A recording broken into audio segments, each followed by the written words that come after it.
Chris. Chris. Chris. Bennett. My name is Chris Bennett, and I appreciate the opportunity to speak here. I'm representing myself, just a private citizen, and over the last 8 years I've been developing a project which has the goal of educating people about how to recognize the symptoms of child abuse. How I got onto this is, in 1999 I was volunteering for the Los Angeles Police Department in a program called the Crisis Response Team. We would get called out when somebody died suddenly to administer emotional first aid. And I became super overloaded with stress and unable to work, so I started going to UCLA's medical library, where my father has been a professor of medicine, and reading all about stress and health and copying really valuable studies, which the information I'd never heard, and it's not really discussed publicly. So somebody was asking about best practices. I found the best practices, and they're mostly not being followed by the mainstream. So I have way too much more information that can fit into 3 minutes, but I wanted to briefly go through some of the information that I'm bringing to this. The handout that I gave you is a chart I put together of all the symptoms of mental disorders that kids are being diagnosed with. As you can see, I put it in a chart next to the symptoms of stress, and the symptoms are identical.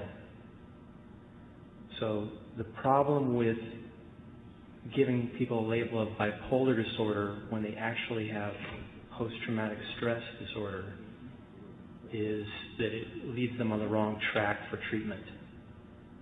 Bipolar disorder is commonly thought of as incurable and with a genetic cause, and abuse is curable and it's got a human cause.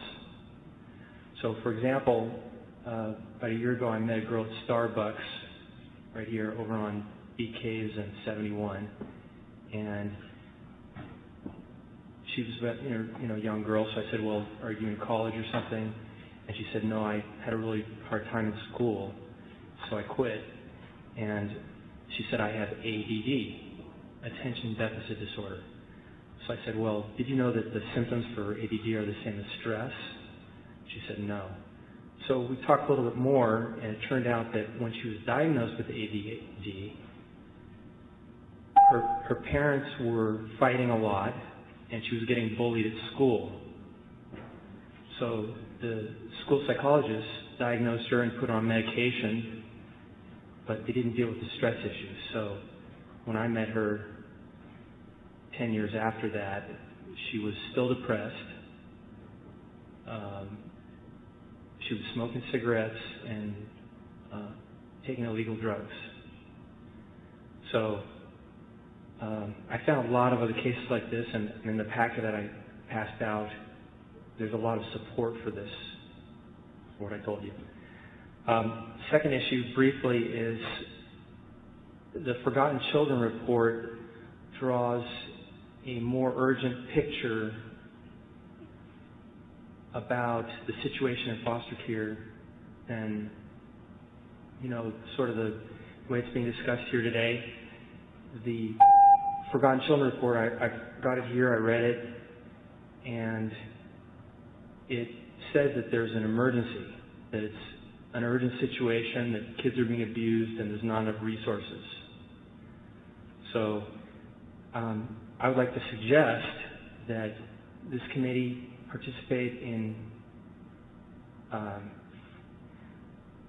helping set up what Carol Strayhorn suggested, which was an ongoing committee that's working on fixing these problems.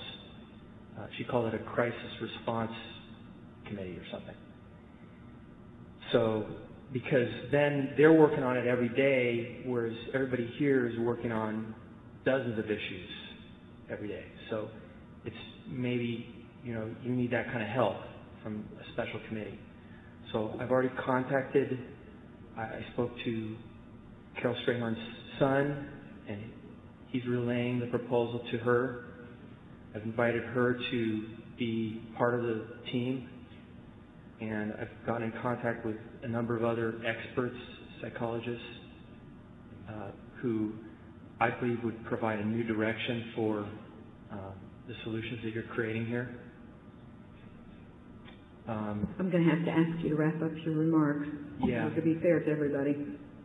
So I'm on a mission to end child abuse, and I've got quite a bit more testimony, so I will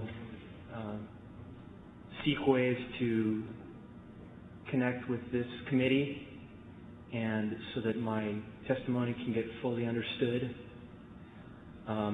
Because of my experiences, I feel that I'm very close to the pain of these children, as I'm sure all of you are. And it truly requires crisis kind of action. Well, we certainly appreciate your passion, and I think all of us share your mission. So we look for all the help we can get. Okay. Thank you. Sandra Donahue.